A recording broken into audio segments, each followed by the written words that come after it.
ఈ లోకంలో మనకి జ్ఞానం లేకపోవచ్చు, తెలివిగా మనం మాట్లాడలేకపోవచ్చు, తెలివిగా మాట్లాడే వాళ్ళకి కనీసం సమాధానం కూడా మనం చెప్పలేక పోవచ్చేమో.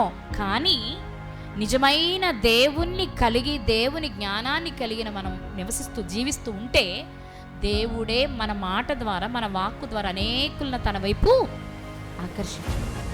ఈ లోకంలో జ్ఞానవంతుల పేరు పొంది దేవ జ్ఞానం లేకుండా నశించిపోయే వారిలో మనం ఉండాలా? ఈ లోక జ్ఞానం లేకపోయినా దేవుని జ్ఞానం కలిగి లోక జ్ఞానులకే పాఠాన్ని నేర్పే స్థాయిలో మనం ఉండాలా? ఏది కావాలి? భలే వాళ్ళండి, నేనెంత 7th చదివాను, 8th చదివాను, లేదా చదువుకోలేదు, నాకు అసలు అక్షరం ముక్క రాదండి అంటున్నావా? నీకు అక్షరాలు రావాల్సిన అవసరం లేదు.